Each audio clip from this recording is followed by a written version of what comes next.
All right, welcome back. So now we're gonna work on going from grams to moles. So I always underline what it's asking me. Remember, that's gonna be my unit. I circle what is given because that's what I'm gonna start with. I know I'm gonna need to solve molar mass for that one.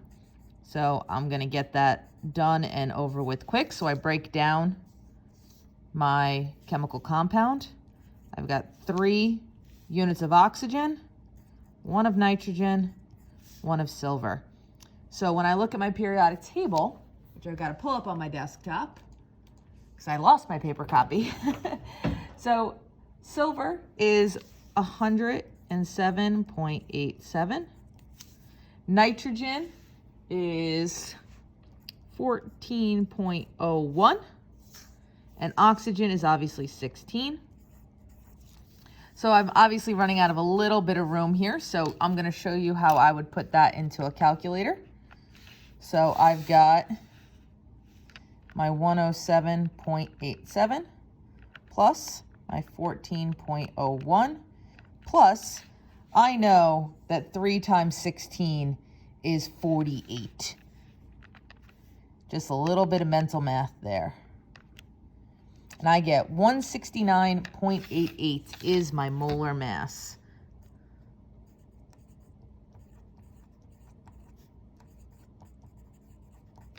So I'm going to hold on to that over there because I know I'm going to need it.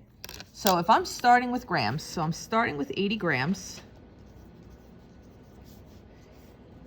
If grams is up top, then grams are going to have to go down bottom. So when I'm going from grams to moles, I need to multiply by the inverse. So I'm going to keep moles on top because that's the unit that I eventually want this to end up in. And then I'm going to use my molar mass on the bottom.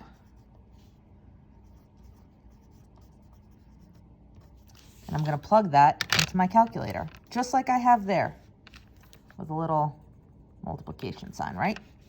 So I have 80.00 grams times 1 over 169.88.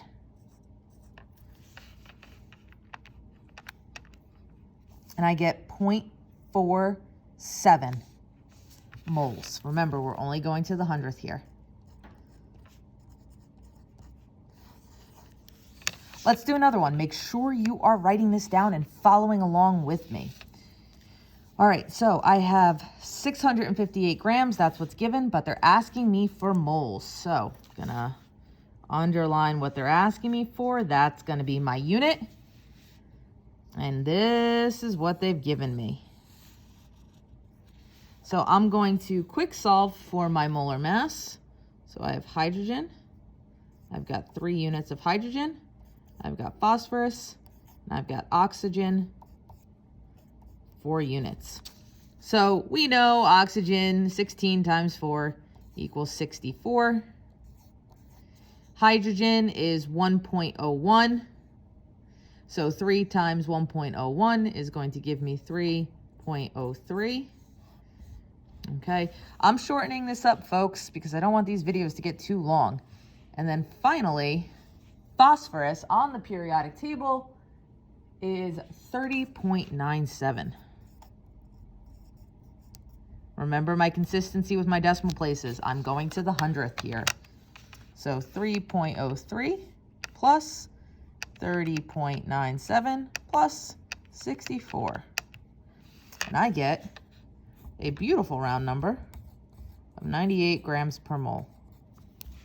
So now, when I set my equation up, I always start with what's given. So 658 grams of H3PO4. And I'm going to multiply that, if my pencil doesn't stop breaking, by the inverse. So I'm going to keep my moles on top because that's the unit that I want. And I'm going to put my molar mass down bottom. And I'm going to plug that into my calculator.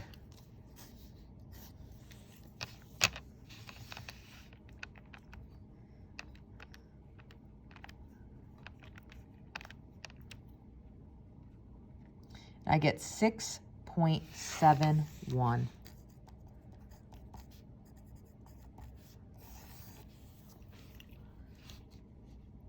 All right, folks, that is how we go from moles to grams and grams to moles. All right, I'll catch you on the next video.